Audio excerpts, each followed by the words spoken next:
Okay, so now I can see that all board members are available and online. Mr. Moreno, are you here?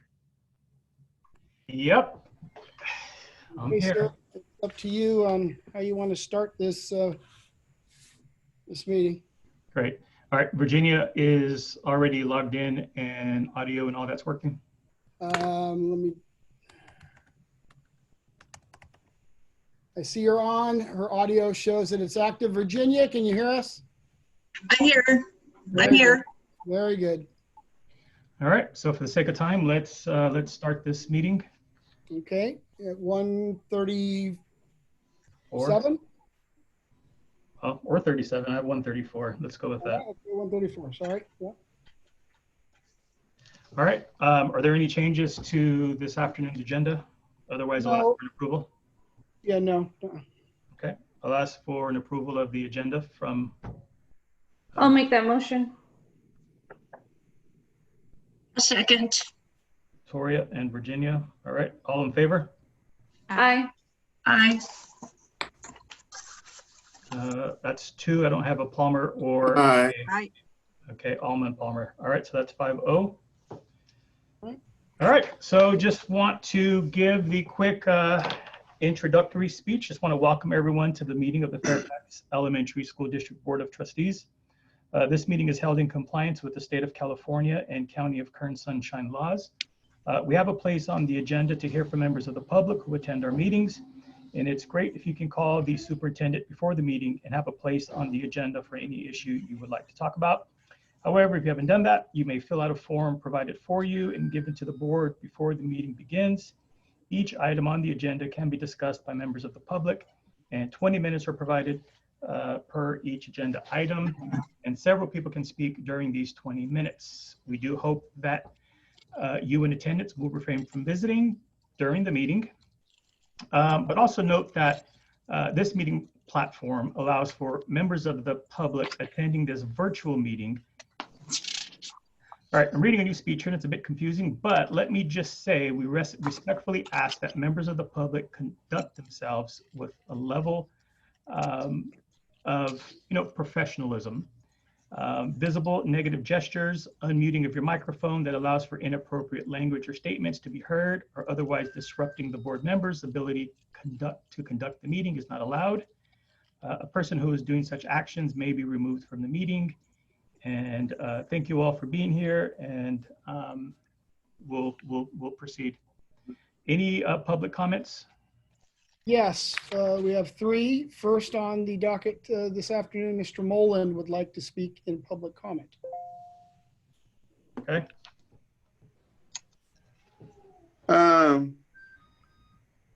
Okay, the reason why I am speaking today in regards to public comment is because I noticed during several of my visits to the district office, which I've reached out to the superintendent, my concern prior through email, that everyone should be wearing a mask. We approved a policy for mask wearing. And to go into the district office to see one person out of the whole district staff wearing a mask, it's blatantly disrespectful to people who are trying to be safe. They're trying to be proactive and take preventive measures. And a person that has recently dealt with COVID and had to struggle and fight with COVID, I think it's very important that you either have someone at the door taking thermometers, if you have somebody at the door with a questionnaire, you have someone at least at the top of the echelon, showing that mask wearing is going to be universal. If not, I think the board should bring back that policy and revise it to have masks as optional for employees. Of course, it's going to be uncomfortable, but when you have someone like me who came into the district office not knowing that I was positive for COVID, and you have someone come right behind me and I shake their hand and they don't have a mask on, it's quite concerning to me, because it may happen again in that case where someone may come in positive and another district employee might come right behind them. And if they're not wearing a mask, neither is a district employee wearing a mask, or the masks are not available in the front, then there you have a case. And so I think it's very important that the district staff and the top of the echelon understands that masks have been part of a policy that has been approved. Now, if it's going to be something optional, then I think the board shall consider revising or amending that policy. That's my really major concern, is if we're going to have a policy like that where we're mandating masks, everyone is following that policy, not certain people being to pick and choose. I don't think that that's fair. I don't think it's safe. I don't think it shows people being proactive. I don't think it shows a great example. So that is my major concern. And again, this is my second time, first by email and now by addressing the board through public comment, that people are not wearing masks. And so I don't know if it's because they're uncomfortable or what, but if we can't get adults to wear masks, we sure are not going to get children and staff to wear masks. So that's my public comment. Also, in regards to the school reopening plan, I have a public comment about that. I received an email from somebody to our district leadership. As a teacher, I fully understand, advocate for the person-to-person, face-to-face instructional module. Only K-12 programs can boast that they have such a success rate, because if students do not participate, they are dropped from the program. We do not have such a luxury, 100% buy-in of students or their parents or both. And the COVID-19 measures have not helped. Until we get a vaccine, however, the whole world will continue to lose people to this virus as long as we are face-to-face. I do not like to look at how this event will change the makeup of global life, but if this means Fairfax students will effectively lose a year of learning, completely unacceptable to any educator, then we must remember two things. The whole world is in the same boat, and B, it is worth going back to brick and mortar, even only if one of our children or staff dies, even if only one. This is a death that is preventable. Not all teachers or parents or teens or students are out there partying at local block parties or going to the beach, but we are surrounded by those who have been making self-centered and irresponsible decisions. A staff member at Fairfax Junior High, just because she is in a vulnerable group of age, cannot teach in person.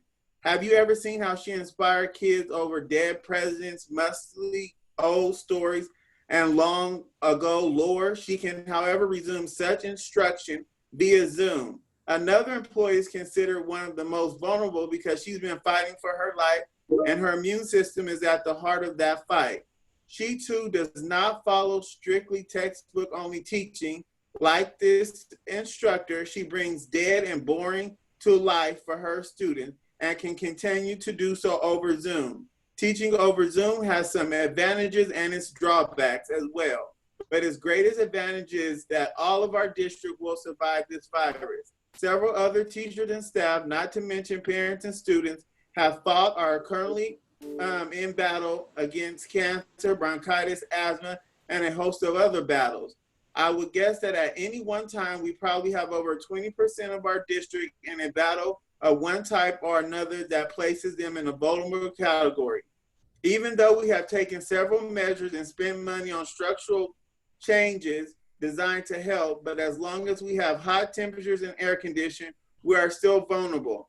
How about shifting our focus to incentives to get the students online or at least on task and workbooks?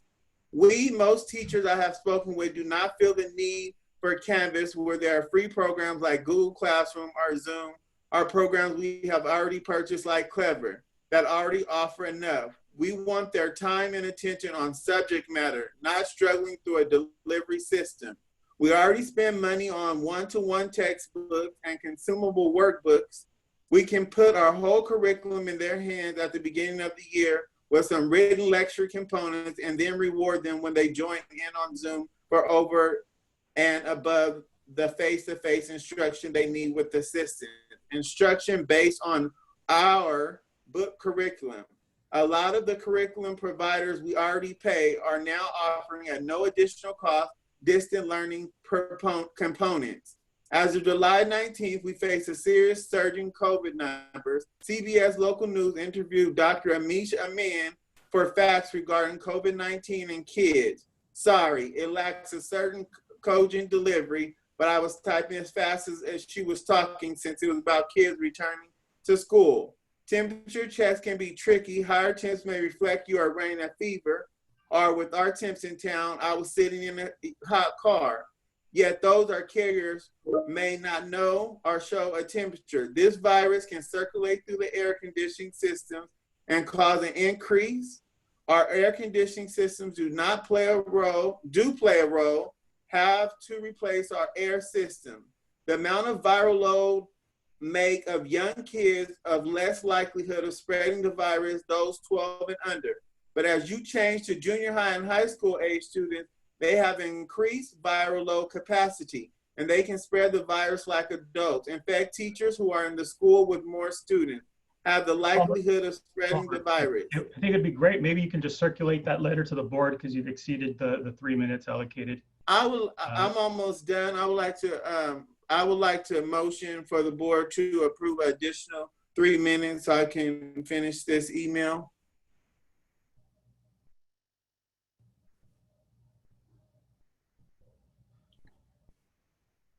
Is there anybody that would like to motion for me to finish this email? I'll motion. Yes. Is that a first motion? First. I'll second that motion. Do we have all in favor? It'll be aye for me. Yeah, so it's not a voting item, and I think you have a motion. Well, I asked for a motion for additional 3 minutes, which is part of parliamentary procedure. Okay, so let's take action. Do we want Palmer to finish his email? All in favor? Aye. Aye. Okay. Any nays? You're on mute, Victoria. That's a nay for me. Okay, that's a nay for me. Virginia?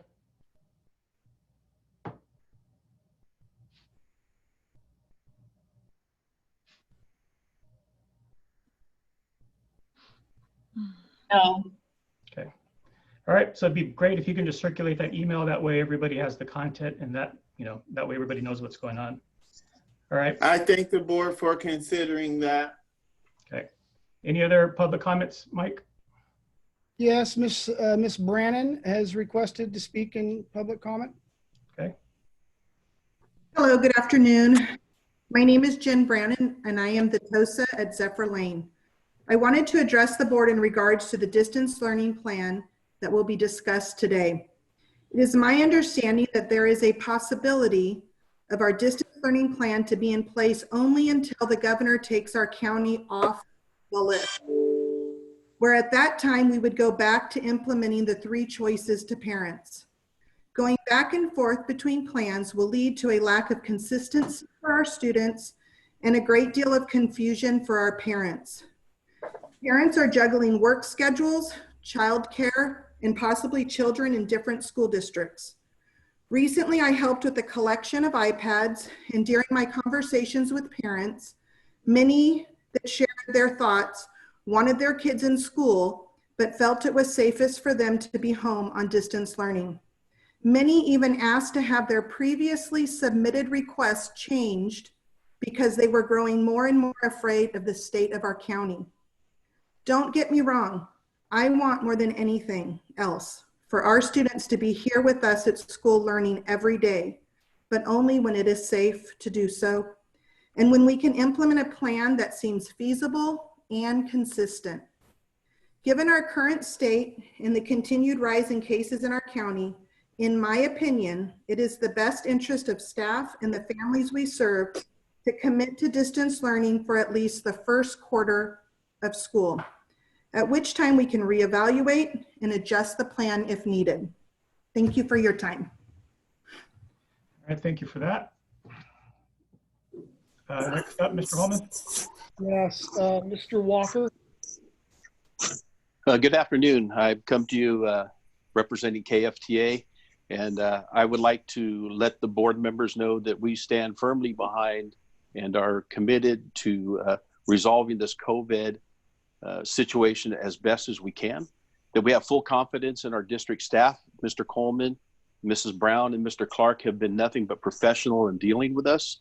They've kept us well informed of what's been going on, and we totally agree with the recommendations that the district would be making. On another hand, a lack of professionalism seems to be becoming apparent by certain board members who are attacking teachers through letters that we have no idea if they're really true or not. Not only the teachers, but the staff of the district. And we cannot tolerate that type of relationship with our district or with our board. We've worked together to make sure that we advocate rather than adversarial, becoming opponents. And we want to move into the future, making sure that the board members realize that we want to work together. But when they talk trash on us, it makes it hard for us to look you in the face and respect you. There's plenty of time to change.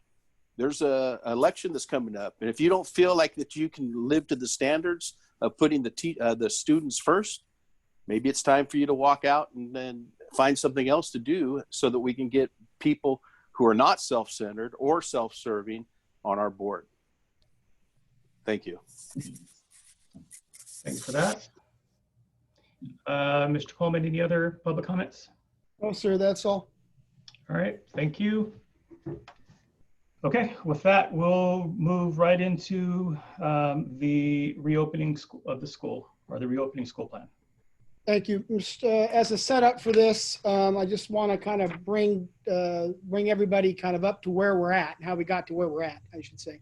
So the board approved a plan for reopening on July 9th, and the board, after careful consideration, determined to offer a plan that allowed for the district to recognize 3 phases dependent upon outside considerations, state and/or county changes to restrictions. So full distance learning, on-campus instruction with mitigated efforts, and full return as normal were the 3 phases.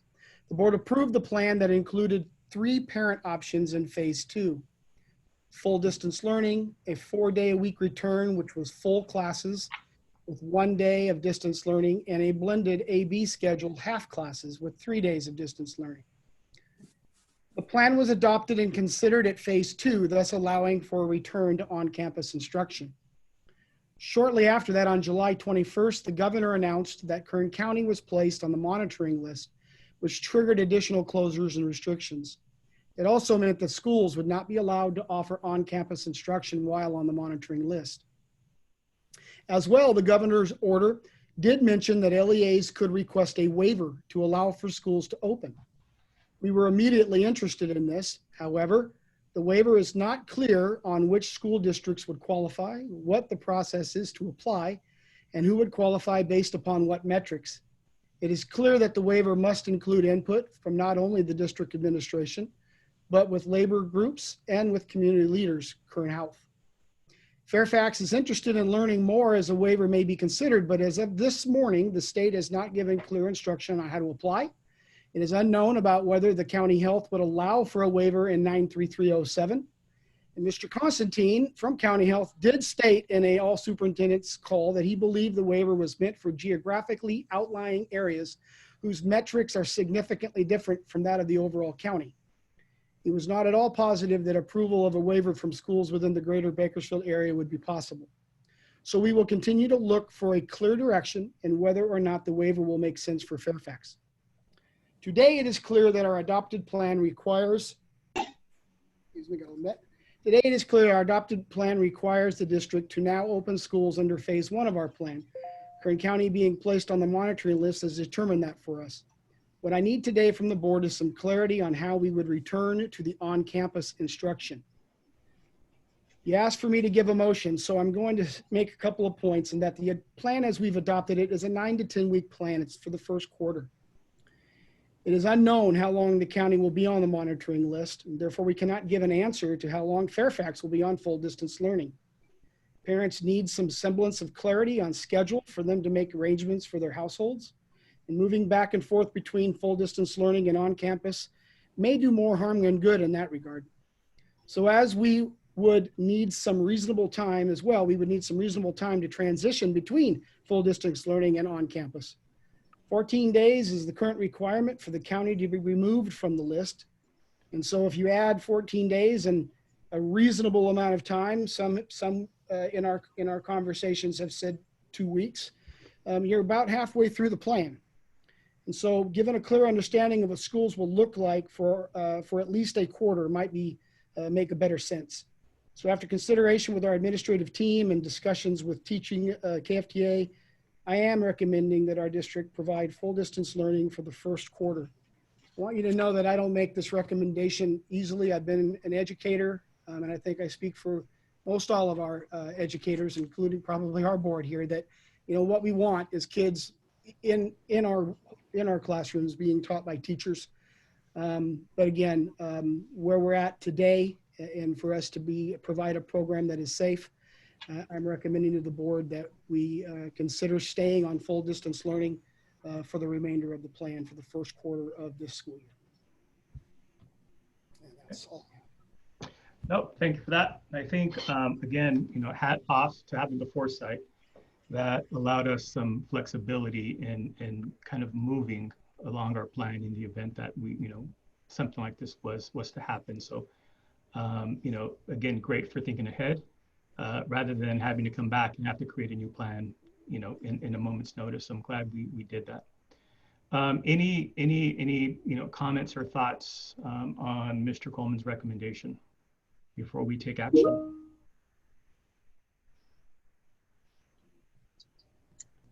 I'm good. Okay. All right. So the recommendation is to move to phase 1 or plan 1 and go to full distance learning for the first quarter, correct? Yes, sir. Okay. All right. If there are no more comments or questions in regard to this, I'll just ask for a motion. I just want to make sure that we make sure that all of our students have iPads, and that if we see that they're not utilizing their iPads as the teacher or instructor would like them to be using them, that we're not confiscating them, but asking more questions to find out what the problem is, why they're not logging on, or why they're not logging on till 7 o'clock. I think we should really ask more questions instead of picking up the iPads and maybe dropping them off a packet. So before we go confiscating iPads, if we're going to full distance learning, we need to figure out what the problem is. If it's internet or whatever it is, we need to try to figure that out before confiscating the iPads and dropping them off with a workbook or work packet or what have you. Got it. So just going back to really quick, Mr. Coleman, before we take a vote on it. Okay, so full distance learning, is there a reevaluation period? Is it 2 weeks before the end of the quarter, we will figure out what we're going to do for the next quarter? Have we thought that far yet? Yeah, I would imagine it would take us a couple of weeks to be able to transition. And so clearly that as we get closer to the end of the quarter, and not only Fairfax, but in consultation with county health and other related entities, would probably already kind of have a good bead about what the next quarter would bring. So we're gonna be paying attention every day, not just at the very last second, but we'll be keeping everybody apprised about where we have to stay under certain metrics for 14 straight days before you can even consider coming off of it anyway. So yeah, the short answer is, I'm sorry, is yes, we will be monitoring daily and in constant consultation with the board about what that would look like to reopen on-campus instruction. I think some of the conversations I've had in my professional life with public health is there was early on, or actually a few months ago, there was some conversation that they really didn't anticipate a peak until somewhere around October for a county. So it'll be interesting what this is going to look like. They're actually saying in the county superintendent meetings with Constantine, they're saying October and then again February. Yeah. Okay. So I imagine, this is just part of our new way of operating. So I imagine someone will be, watching the data and making, Yes. decisions according to the data that's presented from us or presented to us. Okay. All right. If there are no additional comments, I'll ask for a motion for full distance learning for the first quarter. First motion. Okay. Thank you, Elma. Second. I'll second. Okay.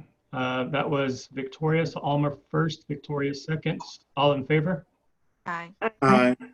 Aye. Aye. Okay, thank you. That's a 5-0. And then you have a presentation to kind of go over what full distance learning will look like, correct?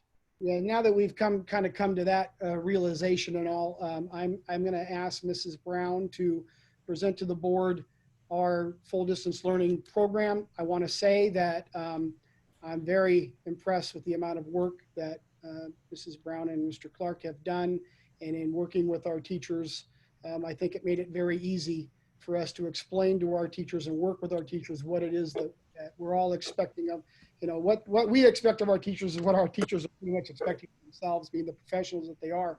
So I'm gonna have them go over this and kind of see how this looks. It kind of gives the expectations of everybody's roles and answers some questions that have pretty much been asked by ourselves and by some of you. So Mrs. Brown, if you'd like, I'll turn the screen over to you and you can. As you're setting that up, if you can just answer one question, because I think it's been a reoccurring, I guess, comment that probably should be clarified, at least for me. The level of stakeholder involvement, because that's something I keep hearing, we should have been asked, we should have been asked, we should have been asked. So if you could just set up who was part of coming up with this plan. Well, the level. And it's quick, and not a, jokingly, not a 10, 15-minute presentation, but you had a fair representation of who? Well, we sent mini surveys asking multiple questions to our parents over the summer, and then given the ability or need to put together a plan within a reasonable time, we worked with representative group of KFTA to build a program, and so I think responding to your question, to answer it quickly if you want, I would say parent survey to understand their needs and where they're at. And then working with teacher group to come up with an MOU on what our full. So it shouldn't be a surprise, it should be a surprise to people because you had enough folks in the room. Right, and remember, we were full distance learning from March, right. And so what this allowed us to do over the summertime was to fine tune and make a lot better. And so I want to say that it wasn't a process that was started brand new from the beginning in mid-June or something like that. It was something that we have been fine tuning since March. So. Got it. Okay, perfect. Carry on. Laura, if we're ready to go. I am. Good afternoon. Is everyone able to see my screen? Yep. And like Mr. Coleman said, this has been a plan in progress from March of last year. It became very clear when we ended the school year that there was going to be some form of full distance learning, whether it's for some students, for a small population, or as we're seeing now for a whole school. So starting in June, there's been a team of about 36 teachers who have been working extremely hard getting content and student lessons on our learning management system, Canvas. We are using Canvas to manage our learning. So that means there's lessons on there, videos, they'll access Zoom through there. All of their resources are in one spot. So how we built we've called ourselves the distance learning team. And what that means is from every single school site or content area, there's one teacher from each school site at each grade level. So for example, at Zephyr Lane, one teacher from every single grade level represents a part of this team. And that's the same for all campuses. And it does two things.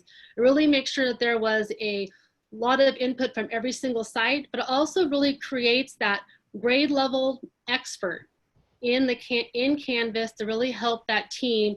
If there's questions, they have a great person to go to, almost a trainer model. So that has been part of our plan in creating our distance learning.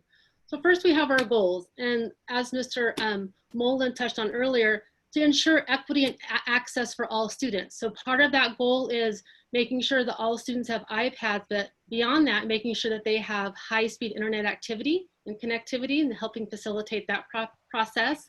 We're going to provide ongoing learning opportunities and professional development for students, family, and staff. We're going to maintain high expectations and high achievement for all students.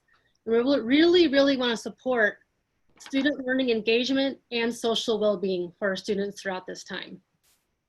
I want you guys to feel free. I'm going to go through the presentation, but please stop me at any time if you want clarification or you have a question as we progress through. So here's some of those expectations for schools. And some of these are coming straight from the Senate bills that have been passed based on education and how accountability looks. And some of them come from what's expected of distance learning. The first one is that daily live interaction is required. Teachers will connect with students each day through online instruction or through phone check-ins. We have to take attendance. Every single day, students will be, we have to take attendance, and we have a process in place that we're working with our site administration, and the teachers will learn about that when they come back. There are instructional minutes. These are the minimum daily instructional minutes that are required, and it can be met through a combination of direct live instruction or through assigned work. And these are modified instructional minutes from previous. Those are 180 minutes for kindergartners, 230 minutes for grades 1 through 3, and 240 minutes for grades 4 through 8. Again, we talked about this before, but checking that connectivity, ensuring students have the ability to participate in their distance learning. And a new piece here, number 5, is weekly engagement records. So this goes beyond attendance. Teachers are required to keep a weekly engagement record to show if the children participated. And here's 2 words that you're going to hear a lot throughout this presentation, and we're going to talk more about them in a minute, and that is synchronous and asynchronous instruction. That means we have to keep track if they're learning. Synchronous means that they participated in live instruction. They were in there at the designated time, learning with that teacher, having that two-way conversation, getting that direct, instant feedback. Or it could be asynchronous, which means that they are learning on their own later in the day when it was outside of that allotted instruction time. They're learning at their own pace. So those are some of those, but that has to be kept track for each student weekly. Can you stay here really quick? Sure. So I'm gonna, if you don't mind, I'm gonna ask questions as you go through these slides, based off of questions that have been asked to me by community board members and so forth. Okay. But for us, this is all fairly new. For everybody, it's fairly new. For all of us. For all of us, right? So what? Because this was a question again that was asked of me. What safety measures, or what prevents, other than ethics and so forth, but what prevents a teacher or whoever getting online, giving a student 3 hours and 55 minutes worth of work and only spending 5 minutes online with them? One of the comments that was, or questions was asked of me is, who's going to be monitoring that education is actually taking place? I mean, what are the safeguards there? I mean, how do we ensure they're actually going to be online with a student? Right, and that's a fair question. And so that's one of the by using a learning management system, it's called an LMS system, such as Canvas. You're able to look at activity reports that'll let you know how much activity or time was spent in there. And there's a meeting this afternoon between Canvas and Zoom, and Zoom is going to be integrated into Canvas, so you're going to be able to look at activity that way.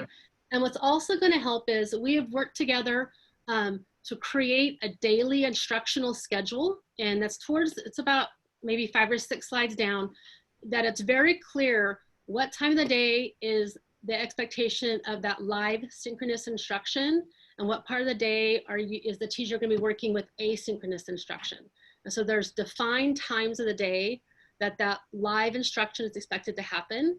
And so the principals who will be ultimately in charge of monitoring that instruction will be able to participate in those Zoom meetings, much like you walk classrooms during your instructional day. You'd be able to virtually walk through Zoom classes and be able to participate in that instruction. Okay, so have some sort of analytics to say that, you know, teacher was on, you know, 2 hours of Zoom time on this particular date. Good. So then the other question is, and then 2 more regarding instructional minutes, and these will be classes or individual. I imagine these will be classes, right? If you're looking at kindergartners, 3 hours per day, would there just be a series of classes throughout the day? Right. So this would be a series of content time. So they might receive, just as an example, an hour of language arts, you know, maybe 60 minutes of language arts instruction, 60 minutes of math instruction, 30 minutes of social studies. Towards the end, we have some very specific minutes of expectations for certain areas, such as intervention and ELA and math, and some of our learning programs that provide instruction at the child's level, such as iReady and Lexia, and, you know, silent reading, AR tests. We have a very specific schedule of components we expect to see in the child's scheduled day. Okay. And then last question, because again, new for all of us. Right. And I imagine a typical parent is going to ask, because that's the first thing that came to my mind, is that, you know, why are we now providing less educational time? Shouldn't it be equivalent to what would be delivered in the classroom setting? Right, and I agree. And so what you'll see is these are the minimum minutes. Our scheduled day is beyond the minimum minutes. Our scheduled day for our students is much like the day we had when the school ended last year, when we really allot of time, the assignments and instruction, and the amount of time of what we expect the students to spend is going to be very similar to their instructional day of last year. So these were just, the state lowered the instructional minutes to this minimum amount. Got it. We are not following the minimum amount. Got it. So I think that's important for myself and others, is that, so this is state minimum hours. These are state minimum, these are not our minimum. Got it. The only time you're gonna see these minimum hours or minimum minutes is on our, every Wednesday is collaboration day for teachers, where they have collaboration time and professional development time. On those days, you'll see the minimum minutes. Every other day, we're beyond the minimum instructional minutes, which is very parallel and follows what our minutes were last year. Okay, so somewhere, whether it's on this document or whether it's somewhere else, those district minimum instructional minutes will be accounted for somewhere, will be written somewhere. Yes. Perfect. All right. That's it. Before moving on, any board members have any questions on this slide? Alma in particular, I know you had asked a couple of questions. None? Okay. I'm good. All right, thanks. Okay. All right, carry on. Okay, I have a question. I don't see how we're going to work with the McKinney-Vento students that might be in a motel or might be somewhere without internet. Is that on a different slide, how we would provide connectivity to those students? We're going to identify those students that have zero connectivity and find out if it's due to, do they just not have it in their home? Is it not available in the area? And if need be, we will provide hotspots or connectivity to those students, or help them facilitate or help them navigate if there's free access to internet. We're also looking into those areas, but we will try everything we can to get that child connectivity in their residence or wherever they're staying. Okay, and then we're talking about instructional minutes that teachers will be providing.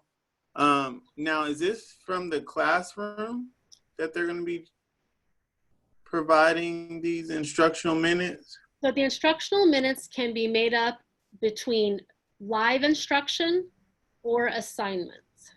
Where will the teachers be engaging at? Is it at home or is it in the school? Because I know different districts do it different ways.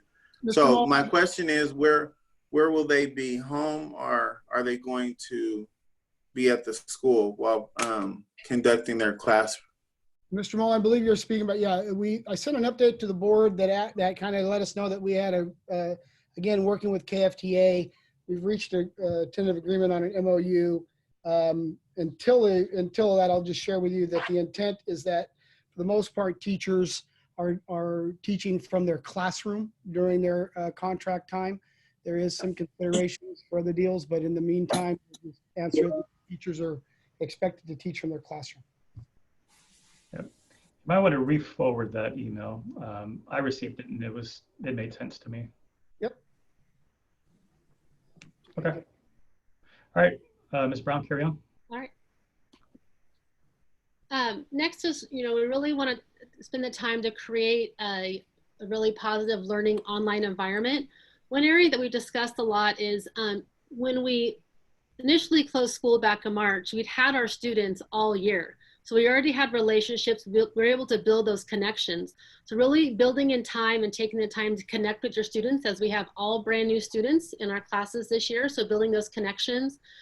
And these are just some things that we've really thought about, and we'll be talking about more with the teachers. If you are teaching from home for some reason, that the background is professional and inviting for an educational environment.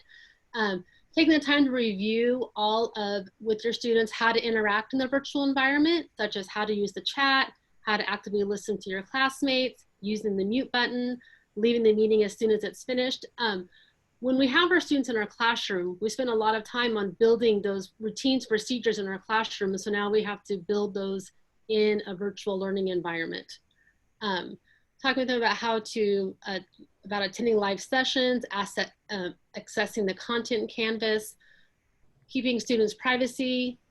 And then also, as we are still mandated reporters. And so if you see or hear something in the background, it must be reported.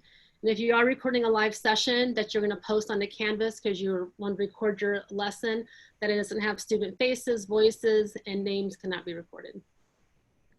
It's just a few environmental things that we're talking about. How are you going to do that one? If recording a live session? What we have done is some of our lessons in Canvas, the teachers have actually gone in and just taught the lesson and then just recorded it and posted it to their page. Okay. And so for example, it's almost easiest to explain. Think kindergarten rug time. You're going over the calendar and the routines. You just record it and post it. Yep, that makes sense. Because you have to be careful of, there was been a lot of talk around this, and like, well, let's just get a blanket. You're allowed to record my child. The problem is that you don't know who's going to walk in the background or have conversations at any time. Yep. And we could end up capturing voices that were not given permission to have that. Yep. Okay. Yeah, now this was just kind of a sample of some of the, creating a positive environment. Any questions or about other things you may have thought of during this time from anybody? No, but before I forget, and I know Mike shut his camera off, but if you and him can chat, because I think, as we're going through this, things we didn't think about, but we might need to look at our, new student, handbook, and then incorporate some of this into the handbook. Especially about, live sessions and all of that fun stuff. So we probably need to look at that, or not probably, we need to look at that. Right. Got it. All right. Right, and so I had mentioned earlier that these two terms you're going to hear a lot, especially when we get into the schedules coming up in the next couple slides, and that is synchronous instruction and asynchronous instruction. And so synchronous instruction, the students are from 8 to 8:30. We're going to have a live synchronous instruction with the teacher. That means all the students are learning at the same time. The class itself can interact with each other. It's that live instruction. It's just over a virtual environment.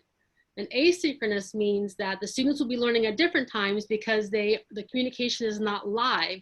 So they could be still watching a live instructional video, but they're watching at their own time. They're not actively having that back and forth with their classmates and their teachers. And so as we look through the schedules, I want you to remember synchronous is you're communicating, like right now, this is a synchronous meeting. We are having this back and forth conversation. If I was watching this later, because I was just watching and I couldn't ask questions, that would be asynchronous. Got it. That's learning on your own. And then is that optional, or is it we control who gets placed in what? No, this is just the two types of instruction. If the child, for whatever reason, cannot tune in to the live instruction, they will still get that content, but Got they'll be learning it at an asynchronous pace. Oh, okay. It kind of goes back to equity. All the children need to have the same learning experiences. We hope they can participate in our schedule with synchronous time when the teacher's talking and we have those scheduled. But maybe they're at grandma's that day because parents couldn't babysit and there could have been an issue or they couldn't get on till at night. Well, then they might get that same lesson through an asynchronous platform. No, I think that's important because again, we know this, that we're going to face situations where parents need to go back to work and they're going to need to find childcare somewhere, but kids still need to be taught. So right. I like this idea. Now, would it be possible if I'm doing an asynchronous on a Tuesday and then I don't get the assignment, and then on Wednesday morning I'm part of the synchronous learning environment, would I be able to ask questions there related to yesterday's? You would, because you'll be with your teacher. So if I was, yeah, exactly. Got it. Okay. Perfect. Thank you. All right, so now we're going to get into our schedules and what does my day look like? And so these schedules are still in draft form because there is some flexibility for school sites to create their own. We're creating own sample daily schedules to give students and families to help them best plan their day. So that way they can really have that schedule and they know what their day should look like. And so looking at this is the top of this schedule is our kindergarten through 6th grade synchronous instruction schedule. And so the minutes you see in brackets, those minutes are in stone. This is the expectation of synchronous instruction for the day. So looking at TK through 6, we have morning check-in and the language arts block starts. We talked a little bit about the importance of building connections with our kids. So we built in 2 times in the day where there's going to be those types of opportunities to really learn. So we have morning check-in and synchronous ELA instruction begins at 8 o'clock and will finish at 8:30. The children will continue with their lessons and their assigned work through asynchronous, and then they'll come back for live instruction again from 10 to 10:30. And then they will go back to asynchronous learning and have a lunch break and so forth, then come back at 1 o'clock to begin that math instruction. From 1 to 1:30 would be math, and the teachers will help, then they'll get their lessons, what they need to work on. They'll come back at 1:45 for an afternoon check-in, a time to have some class connection, build some things in there. Then also from 1:45 to 2:30 is where we'll have classroom intervention. And that means that daily, every single day, the students will have the opportunity to receive 135 minutes of daily live instruction from their teacher. So I imagine, and trust me, I imagine no one's not going to be doing anything, but and in between, what will the teachers be doing? I'm gonna skip ahead, then I'll skip back. That's on the next page. Can I? I'll wait. Wait, okay. And so this page here is just the live instruction. So like I said, these are the times of live instruction. The junior high is a little bit more complicated because they have more periods. And so each period will be 40 minutes. And so on Mondays, first period is from 8:20 to 9 o'clock. And during that time will be live instruction. So the students that have first period, they'll go to their first period teacher with this. Second period, 9:30 to 10:10. Third period, 10:40 to 11:20. Then a fourth period from 1 to 1:40. This is all that synchronous live instruction during that time. And then on Tuesday, they'll go to either 5th or 6th because they have lunch. One of those are their lunch periods. They'll go to 5th and 6th, 5th or 6th, then 7th, and then 8th. Then on Wednesday, it's a shorter day. So they just on 2 periods on an alternate basis. And then they start over again on Thursday with that 1st through 4th and then 5th through 8th. So you'll see here on this day, on Monday, the junior high kids, we get 160 minutes of instruction. Then on Tuesday, 80 minutes of direct live instruction. Wednesday, 80 minutes of direct live instruction. Thursday, 160 minutes, and Friday, 80 minutes. So what's the, okay, I get the minutes. So what's the hours? What does that represent? That's what that is, 2 hours and 40 minutes of direct. I just added it together. So if you go over one, Well, that should be 1 hour and 20. yeah, and then you keep going over. Okay, that's why.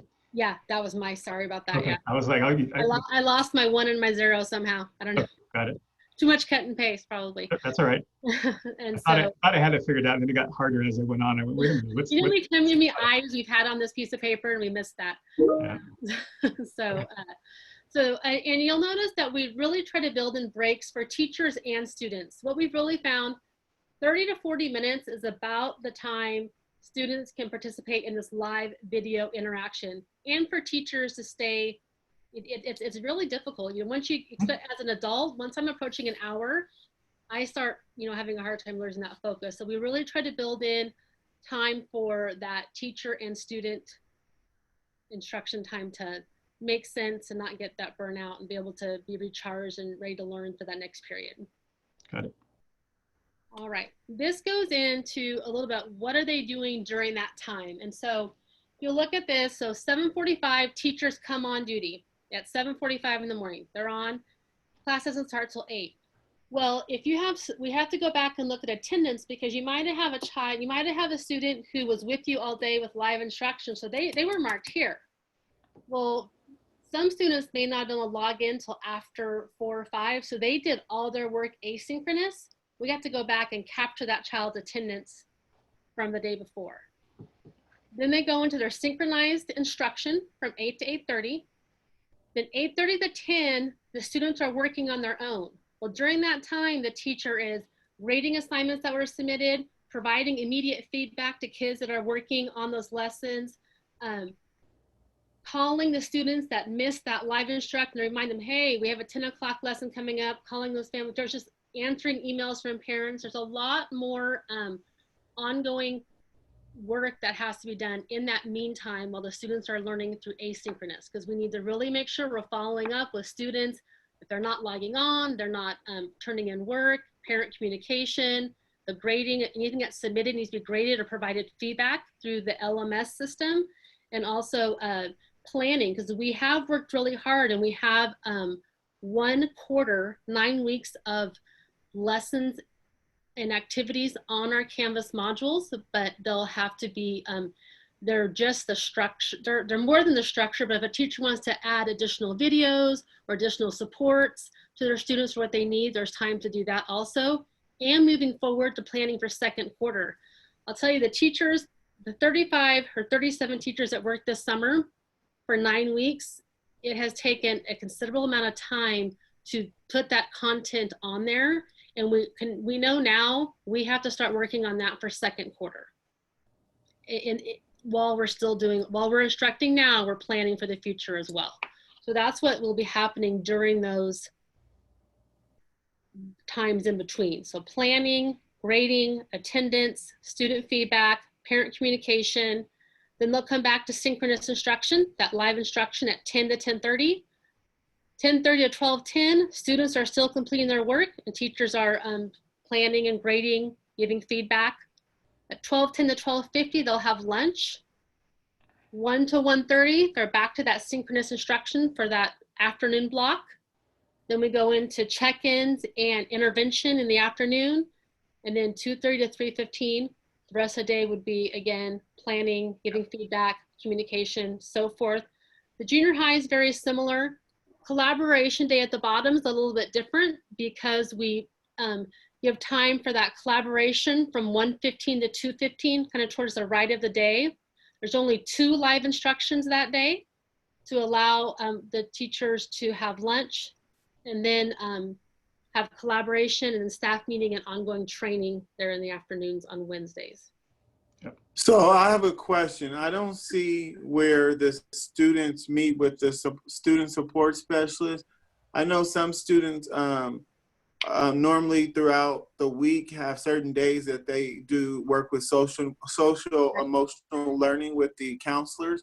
Where in this schedule does it show a breakout time where they will be able to be pulled out to work with the counselors like they would during a normal school year? That's a great question. And so, Palmer, what that'll happen is during the asynchronous time where you see the planning, grading, and student feedback, during those times is where the sites are really working on those specific schedules. Because we also have reading intervention, math intervention, support staff, like you said, counseling times with the counselors. Those will be built in for the individual students or groups during those times that are outside of that direct live instruction from their teacher.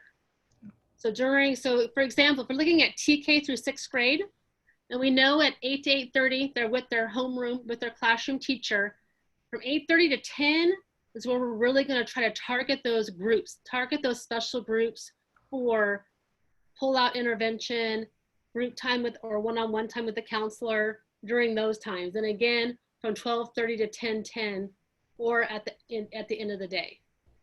But you have, okay, so where does the instructional aids come in at? Because I know they come in from 7:15 to 7:30. So are they going to be part of that synchronous instruction for one-on-one breakout? They would be.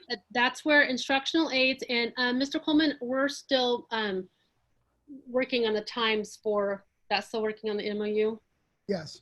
Okay. Okay. So, okay. But you're right, Palmer. So during synchronous instruction or during the asynchronous time, the instructional aides will be working with the reading specialist or particular classroom teachers to provide those breakout sessions in Zoom to allow for small group instruction. Okay, thank you. You're welcome. So, point of clarification for me on Sure. asynchronous. Uh-huh. It then ties back into the videotaping. So when would they create the asynchronous videos? So most of the, it really goes to depend on the teacher. They could have created those ahead of time and made those, or they have, it also can be providing videos and links and video content that is teaching that same lesson or concept through just a different type of video that provides that support for them to complete their assignment. Sorry, let me ask it differently. Okay. I think I asked wrong. Because you mentioned that if they are not able to attend the live synchronous class, they could watch it later in the evening.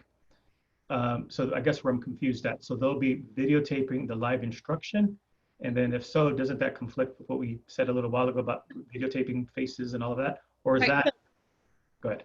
Yes, so it could be, when we built our lessons this summer, we built them as if the child could not participate for some reason in any live instruction. They're still getting instruction in the form of videos. It could have been a videotaped lesson or a lesson that we've already found that taught that same lesson through a different type of video, through a resource that someone else had created that's providing the content on that same concept. Okay. So it may not be that, it may not be, and maybe I explained it wrong. It couldn't, so maybe from 8 to 8:30, the teacher is teaching a lesson. Even if she doesn't post that, we have found a resource that's teaching that same concept for that child to use while completing their assignment. Got it. And then because it's, for me, I try to come up with the most simplest way to do things. And the only challenge with videotaping that live, classroom or that live lesson and posting it so a student can watch a little later, the only challenge with that, you said, is just the confidentiality issue? It really is, because when we're teaching that live time, we want there to be class conversations, be able to ask the teacher a question back and forth and have that dynamic of a classroom.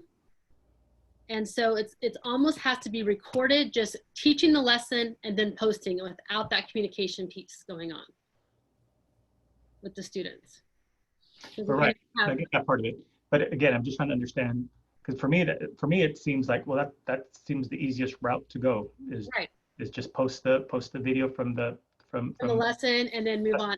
And there could, and you know, things are changing quickly and everyone's trying to work workarounds for that. That's fine. And so, and if that comes available, we'll do it. I want to err on the side of caution.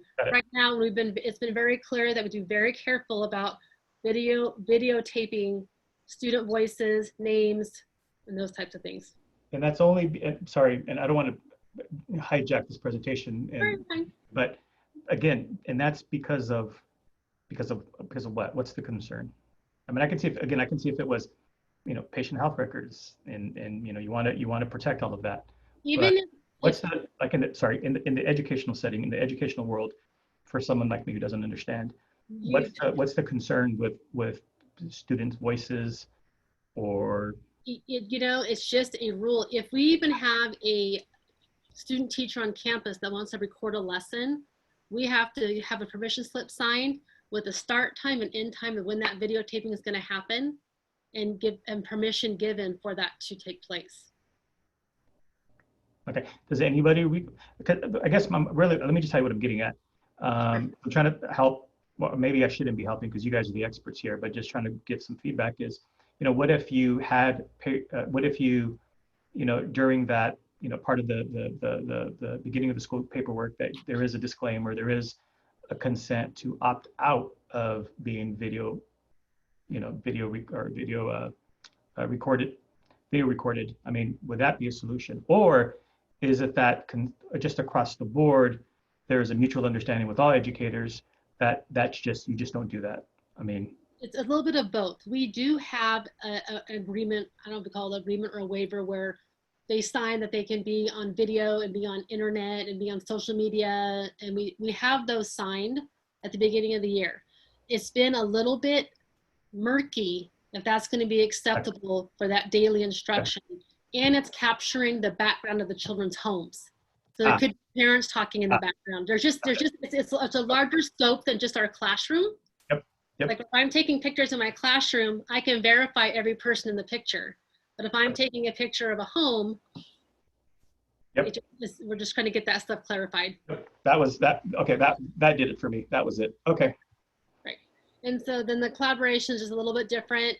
There's only two periods of synchronous instruction because we want to allow time for the collaboration and ongoing training on our regular collaboration day, which is Wednesdays. And then the last question on this, Sure. and to correct my terminology, but teachers will be working off of like a pacing calendar. I mean, is the education, is it going to be in sync with everyone? Yes, it is. We have identified priority standards that are taught by quarter. And so we are still using those right now. And that those do follow the scope and sequence of our adopted core curriculum, which all of the lessons and everything on our Canvas system that's what we use to create those lessons and content. So yes, everyone will be following that scope and sequence. Good. And then anywhere in here, is there any benchmark testing? Or, I mean, to be honest, I would imagine the answer should be probably not because it's going to be all over the place. But I imagine someone's going to ask about benchmarking. Right. So there will be benchmark testing. Right now, we're really focusing on more diagnostic assessments. We're going to give our kids we have 2 diagnostic assessments, one for language arts and one for math, to really find which skills may be lacking or what skills we need to focus on and provide that instruction in that area. Because there's been so much talk and we already anticipate the loss of learning that we're looking at. So really, I think diagnosing where those holes are is a little bit more important right now than looking at those benchmarks, but there will be benchmarks, not the first quarter. Right now, we're focusing on diagnostic assessment. Teachers will be giving assessments based on the units and quarters, on their units and chapters, just their ongoing teacher assessments. But right now, as a district, we're really focusing on the diagnostic piece and providing those resources in that area that is needed. Okay. Then just clarifying before we move on to the slide, because I think we spent a lot of time on this slide, but when we say we are focusing on these holes, we as a district or we as an educational community, is there I won't say a federal requirement because I know they have a different perspective on this than California, but there is no California expectation, is there, to establish benchmarks? Because I haven't read any. Okay. No, there's not. A benchmark is really what, it's really almost like I call it a dipstick. Like you take a temperature of what the district is at to help make program choice. And right now we need to really make sure we're providing instruction, what the students need for any areas that they've lost over the last few months. Okay. But benchmarks will come back this first quarter. We're really focusing on classroom assessment and district diagnostics.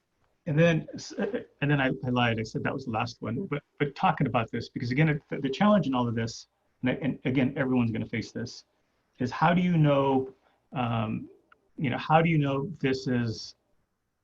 we're being effective, right?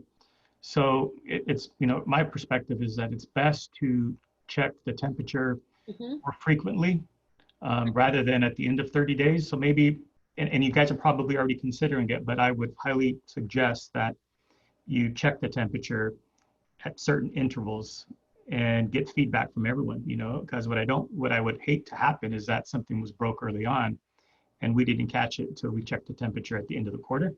Right. You want to be kind of proactive and try to salvage, whatever salvage the quarter.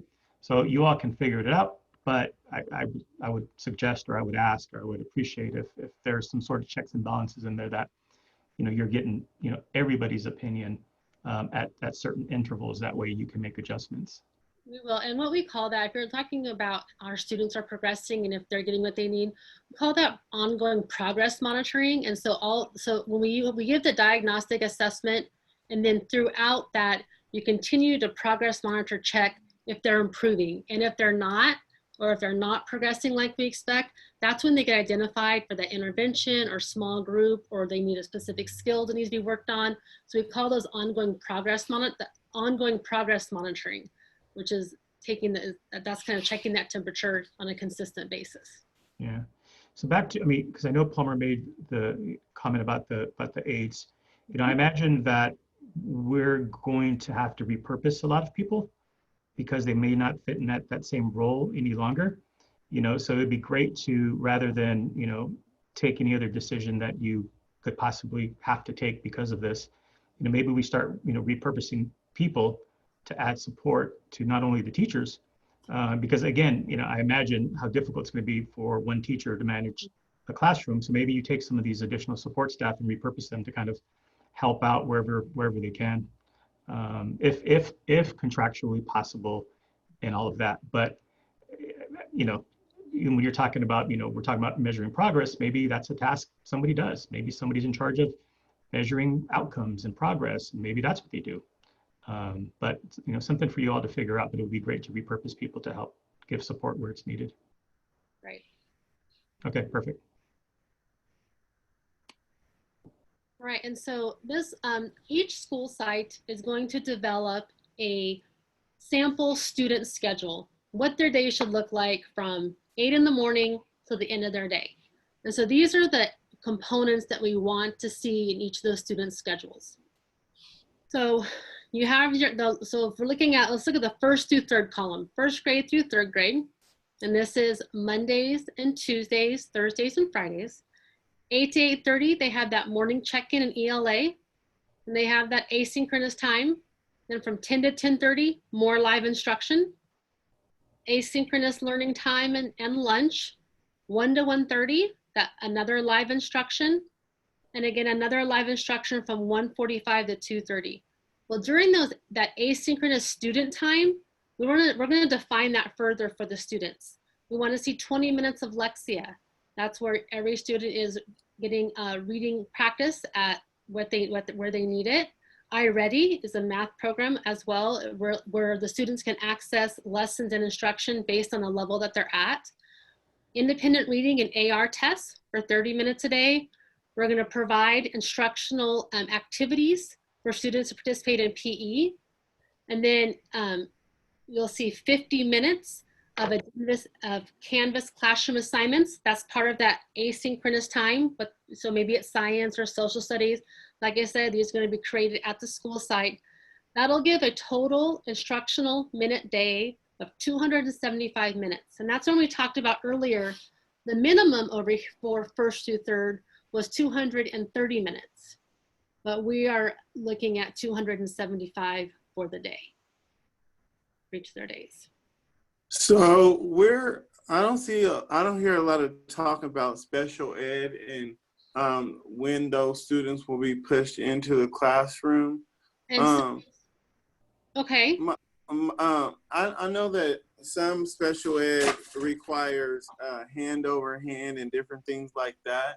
Is there any activities that are going to be recorded where it shows hand over hand that's going to require maybe somebody from home to help that child with, or not? And so like you're right, we still have to follow you know, students' IEPs. And so if you look special education, all those minutes and those particular instructional minutes and however their IEP is defined, their special education teacher will be focusing and making sure we're meeting all of those goals. And so really each of those students will be individualized. Each of those students will have an individualized lesson plan, learning plan, that the teachers will work with the general education teachers to create their schedule. So theirs will be a little bit unique compared to what the rest of the populations will look like. Okay.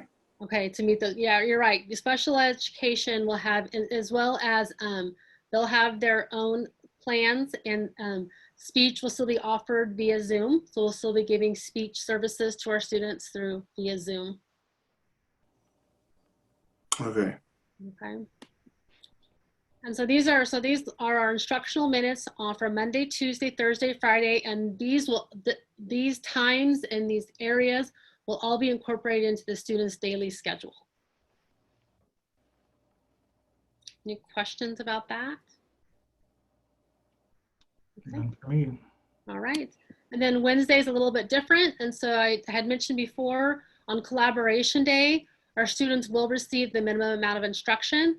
Our day just looks a little bit different because there's less, what the main difference is, there is less live instruction on that day, but only that day of the week. I'm sorry, I'm not familiar with Lexia. What is that? What is Lexia? Lexia is a reading program that provides instruction. It's on a digital platform, and it provides instruction at the level the student is working. So it's very much like iReady for reading, but for math, but it's reading. So is that something additional that the district had to purchase?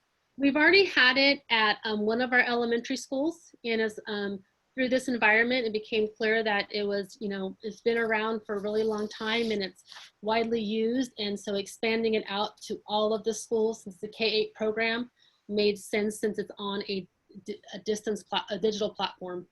We'll be able to give that diagnostic, and it will place the students exactly where they need to be to provide that intervention, or give them or expand their instruction. It goes both ways. So if it's a very high achieving student, they'll be able to work above their grade level. If it's a child that is struggling, it'll take them to the level that they need. Okay. Another question. Sure. Is there any provision if the teacher gets sick or is not able to do her distance learning? Are we going to put the TOSA in there, or what?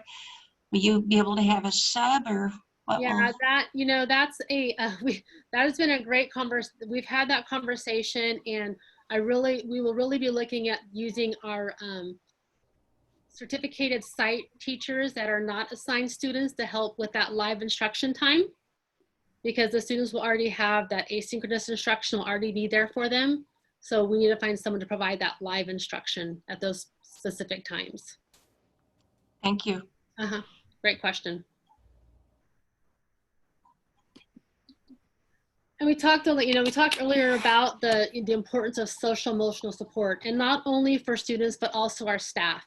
And so one thing that we've really been talking a lot about is, recognize, and we've said it, I think 5 times today, this is a new experience for all of us.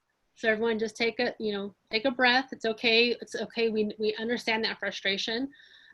Work with your site staff if you have questions or need help. We're here to help support you. You know, if you feeling stressed or overwhelmed or you talk to somebody, please reach out and take that time to really prioritize and manage your time to for live instruction, collaboration, and to attend all your team meetings. For student support, we do have site-based counselors, and they'll be able to provide a small group and one-on-one services. We want them to also work with parents and follow up with student needs. They're going to be providing ongoing teacher support and professional development. We have school psychologists. The classroom teacher, we built in daily check-ins twice a day, that morning initial check-in in the afternoon, to really provide opportunities to see how our students are feeling, where they're at, provide social emotional learning opportunities, and to make sure that our teachers know exactly how to make a referral if needed. We also have student and where they can self-refer, and also a parent referral form. Today, our school counselors and school psychologists and our director of special education that we've had, they met today, they'll be meeting again on Thursday, really developing this plan and creating a professional development that all of our teachers will receive when they come back to school before school starts.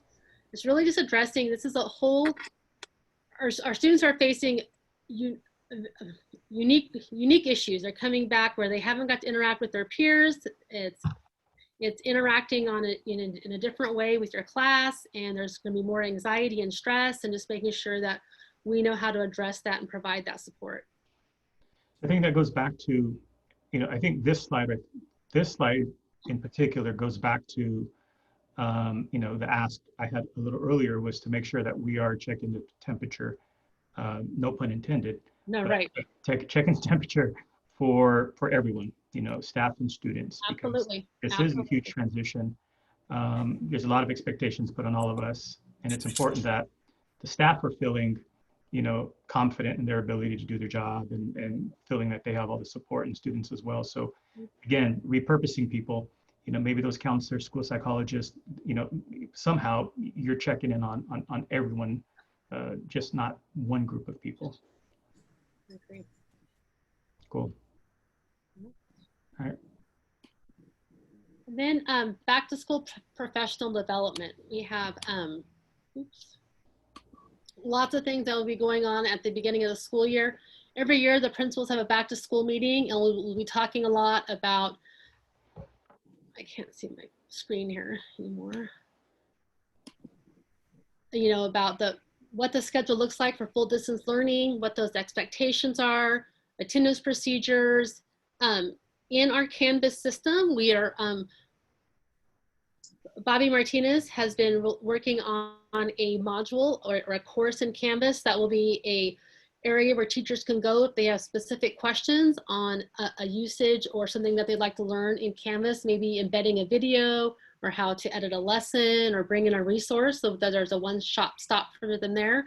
I'm gonna carve out specific designated grade level collaboration time so the distance learning team that's been working so hard can really meet with their departments and go over the courses that were created and talk about those and give them some time to explore that content and review the lessons. One other thing that we have to do, we have to organize our student resources and materials for distribution, because so we have to get all of our materials or consumables or books that need to go home to our students, get those together to be picked up by students and families for their instruction. There's going to be professional development on social and emotional well-being. We're going to have a PD on the best Zoom practices and what that looks like. And we also have, on top of all this, a brand new student information system. So we have to have some training on teacher portal and the grade book. Okay, so I see a lot of a PD for certificated staff, but what about the classified staff? Where does their professional development come in with working with these new programs? And so the classified staff will have when they come back to on site, which is the day before school starts, they'll meet with their principal and they'll go over what their roles and responsibilities will be at that time. And then the support staff will always be working with a certificated teacher. So they'll help provide that guidance and support if they're going to have them. Maybe the reading specialists are going to have the reading room aides have their perform their small group instruction. They'll have that guidance of that teacher, and they'll go over how to make sure they understand how to use Zoom and how to interact using that platform. I know as a classified staff that one day of teaching was not really sufficient. And now that we're definitely going to a new structured program with a lot of new different things, I think that one day of professional development, and then even if you have a certificated staff in a classroom, when I was a classified staff, they would have to take away time from what they were doing to show me or show whoever, how to do such lessons. So I'm just trying to figure out how that's going to work out. I feel like for some reason, I feel like there should be other opportunities or other training videos created for personal development and Canvas and all these other Google Classroom and things like that provided for the classified staff. I just don't feel like the classified staff is going to be getting enough professional development. Okay, all right.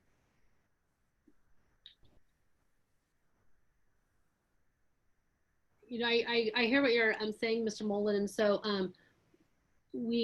that's why we always want to encourage. That's why we always have them working with the certificated staff on campus, such as our TOSAs and reading specialists, to really help them learn how to run those small groups under the direction of the teacher. The classified staff themselves, they will not be getting onto Canvas, because those will be the teacher's courses. They'll be providing the small group instruction on a specific skill or target under the direction of the teacher. Okay, because I noticed before, working in the classroom, we would get to go if we're teaching a certain content, we would go and get to review that content and kind of get an idea of what we're teaching before we start even working with the small group. So I'm trying to figure out how would they be able to do that online, have all that content been uploaded to where if they are working one-on-one with someone, they can look gauge that content. They can look at that content and see, okay, I'm going to be doing one-on-one breakout with this content, and then have an idea kind of what they're working with. Okay, right. I'll make sure that okay, thank you. That's it for me. All right, thank you, Mr. Mullen. Yeah.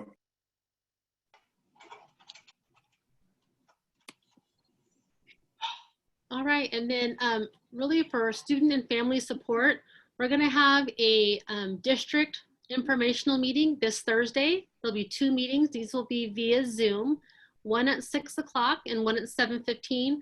The 6 o'clock meeting will be in Spanish and the 7:15 will be in English.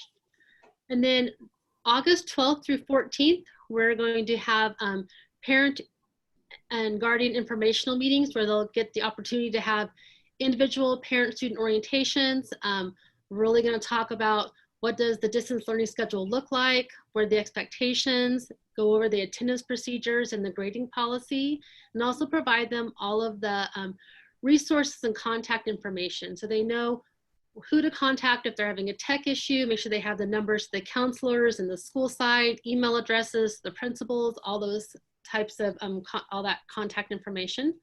We're also during that those 3 days going to be passing out iPads and all of the students' materials and resources. On that full distance learning, that is for who? That's for district-wide, everybody, for the parents. For the parents. This is all for parents. This whole slide's all for parents and families. Okay. Why Thursday, July 30th? It just this, we want to get the information out there right away because we've got earlier, a couple weeks back, we were offering 3 different programs. We want to make sure that they know now that it's what the model is going to look like, that they know it's going to be full distance learning, that they have those dates. Talk to them about there will be upcoming the iPad distribution, they'll pick up student materials, get to meet their teacher, that all these things are coming up, just to give them plenty of notice. So do you think, so I imagine you probably wrote the slide last week, and July 30th probably sounded great last week, but I'm just wondering if it's too short of a notice. I mean, 'cause I imagine by the time you guys mail out something, it gets to people's mailboxes, they open it, they read it, it's now Wednesday. Are you going to be recording this? Or we can offer maybe another meeting next week sometime as well. It was really in the effort to get out the information as soon as possible. And that's why I led with that question, because I imagine you guys were thinking this out. So it might be great to offer an alternative, because it just seems like it would be a short turnaround to get everything out. It is short turnaround. We'll mail it out. We'll also put it out on the phone call and the social media pages through the sites, which tends to get a lot of information out. But I think that's something that we should do, is offer it again. I agree. Yeah. Consider, Say they're gonna, Mike. I said we can consider reoffering it in the following week. Absolutely. Yeah. Yeah. And then how about with staff? Where's their orientation to all of this? We're working working with KFTA right now. Once we If you don't have an answer, that's fine. but you know, there's a little step by step, but staff will be given an opportunity for, obviously, an all staff meeting, and for those of the staff that want to attend virtually can, and ask questions. Yeah, we're getting a lot of questions, and so we will be scheduling something as it is appropriate once all the processes are in place from their leadership. Got it. And I think, and this again goes back to, well, it doesn't go back to anything, but just making sure that, you know, this is, you know, you're offering the opportunity to ask questions. You're offering the opportunity to all groups, because I know the slide was heavy on the teacher side, but just making sure that everybody has an opportunity to hear what's going on and to ask questions and put their anxiety, I guess, set their anxiety aside. Yes, sir. Yep. Cool. Perfect. And so that really is this is not the same distance learning that we saw in the fall when we had back last spring, when we had to end school right away, and we did the best we could to pass out materials and get work packets out. We tried to do distance learning, and I think we did the very best we could with what we had that short time frame. And I'm really proud of where we're at now. I'm proud of the work that was done beginning in June to get ready for the fall of this year for a full distance learning program. We use our resources, we use our curriculum, our teachers wrote the content, and I think that we're going to be able to offer a great program to our students and our families. Yep, it's a learning process. I mean that's the reality of it. Right. All right, well, thank you for the presentation. It was a good one, and you know, you've made sense of all the changes in a short period of time. So thank you guys for doing that. Any comments or questions from the board before we end this board meeting? I do have a question. I noticed that that at some schools that are requiring their teachers to go and teach in their classroom, they're doing a cohort A and B COVID testing schedule, just to make sure, you know, no teacher is asymptomatic or no teacher is coming to work and around their peers. They're actually they actually created a statement for the teachers and other staff not to engage while at work. I just want to know if we were thinking about doing some kind of cohort testing, COVID testing, or if we have any type of guidelines where we're having people try to distance themselves while at work and not congregate. So I'm wondering if that has came up, any thought about that, or? So let me ask it differently, Mike. We're changing our reopening school plan. Our mitigation plan remains the same? Yes, sir. It does. The difference, I think, what Mr. Mullen is referring to, and it's a good question. The governor did include in the update language, the new directions, so to speak, that there be every 2 months some type of a manner, something considered such that staff could be, tested on a cycle, so to speak, so that everybody is tested over 2 months. So I think, Mr. Mullen, that's where you're getting your cohort A and B, so they do half and Right, exactly. It was from the governor's Yeah, presentation. But I understood that was if the school is to reopen. right. It was. Ironically, I had a standing meeting. I met with CDT. Was it CDT? Whatever. Yeah, I believe CDT is the name. They do our DOT testing for our drivers, about being able to put them, and they do that. It's just a tad costly. But we're looking, in fairness, Mr. Mullen and Mr. Moreno, I can say that it's not lost on us. We're looking at the viability of doing that, but you are right. It was when we were reopening. The thought is that somehow or another we tried to work that in. Right now, our staff, when they come back on duty, so that would be tomorrow, everybody has a self-affirmation and a temperature check as they come in. And so, and then in regards to, there is, through our mitigation plans, there are walking patterns on campuses.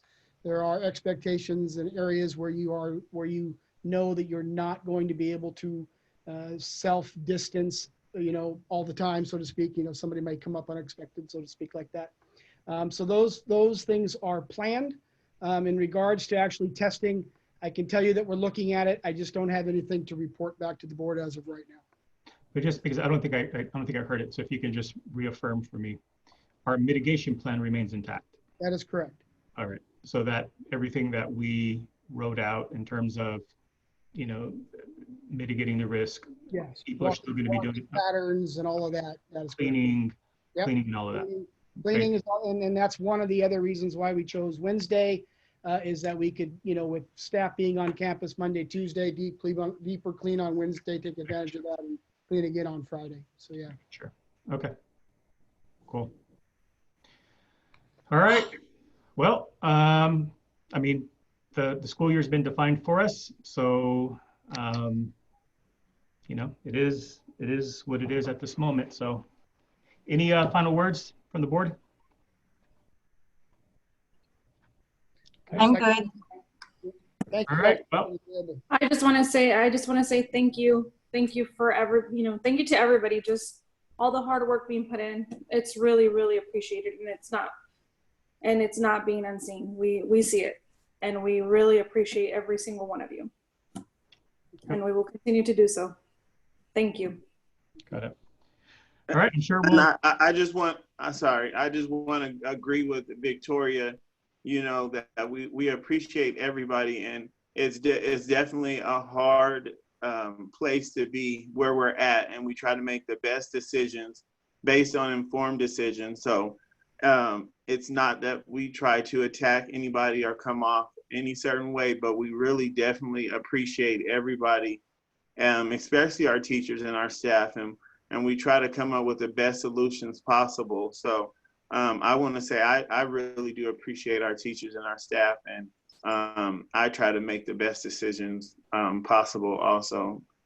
So I thank you guys as well. Okay. All right. Good luck, Mike, everyone on the line, or actually everybody watching. So good luck, everyone. And I guess I'll ask for a motion to end the meeting. It's 3:06. First motion. All right. That was Alma. Then Victoria second. Yes. Okay. All in favor? Aye. Aye. Aye. So that's 5-0. All right. Thank you all. Thank you guys. Have a great day. Thank you.